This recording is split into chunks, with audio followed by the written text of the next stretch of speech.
সকল বন্ধুকে অনেক স্বাগত জানিয়ে এজেড ব্লগ থেকে আজকে শুরু করছি টক ঝাল মিষ্টি কাতলা মাছের। এই কাতলা মাছের টক ঝাল মিষ্টি অ্যাকচুয়ালি ভাতের সাথেই বেশি ভালো লাগে। কীভাবে তৈরি করছি আমি দেখিয়ে দিচ্ছি। প্রথমে কাতলা মাছগুলোকে আমি একটু নুন মাখিয়ে নিয়েছি, আর এদিকে তেল গরম করতে দিয়ে মাছগুলোকে বেশ করে ভেজে নেব, বেশ লাল করে ভেজে নেব। মাছগুলো ভাজতে লেগেছি। আশা করছি তোমাদের ভিডিওটি ভালো লাগবে এবং দেখে করতেও পারবে। মাছগুলো ভাজা হয়ে গেলে সব মাছগুলোই আমি ভেজে নেব।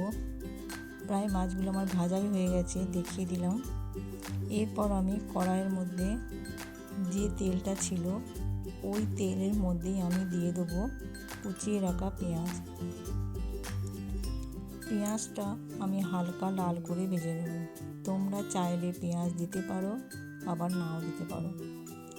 পেঁয়াজগুলো হালকা করে ভেজে নিচ্ছি। পেঁয়াজটা দিলে টেস্টটা তবে একটু ভালো হয়। পেঁয়াজটা আমার হালকা লাল করে নাড়া হয়ে গেছে। এরপর দিয়ে দেবো সরু সরু করে কেটে রাখা আলু। তোমরা এটাও চাইলে দিতেও পারো, না দিতে পারো। আলুটাও একটু হালকা করে নেড়ে নেব।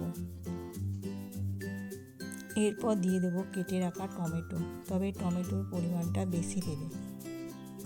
টমেটোর পরিমাণ বেশি দিলে একটু টক হবে। টমেটো দিয়ে হালকা করে আমি নেড়ে নেব।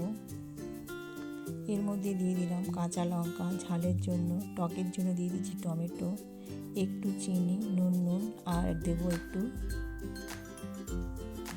মিষ্টি দেবো, চিনিও দেবো। সব কিছুই দিয়ে এইবার এটাকে একটু ফুটতে দেবো। তার আগে দিয়ে দেবো একটু আদা বাটাটা দিলে টেস্টটা বেশ সুন্দর হয়। এরপর দেবো আমি সর্ষে বাটার আমি খোসা কিছু দিচ্ছি না, ফুটে উঠেছে। এবার আমি সর্ষে বাটাটা দিয়ে দিলাম, খোসাগুলো ফেলে দিয়েছি। এবার এটা হালকা করে ভালো করে ফুটিয়ে নেব। সর্ষে বাটা তবে বেশি দেবে না, কম পরিমাণে দেবে। হয়ে গেল আমার কাতলা মাছের টক ঝাল মিষ্টি রেসিপি। মাছগুলোকে এবার দিয়ে দিচ্ছি, প্রায় হয়েই গেছে। এবার এটা ফুটিয়ে নেব ভালো করে, আর নাড়াচাড়াটাও করে নেব। ভিডিওটি ভালো লাগলে একটা লাইক করবে। ফিরে আসবো আবার একটা নতুন রেসিপি নিয়ে।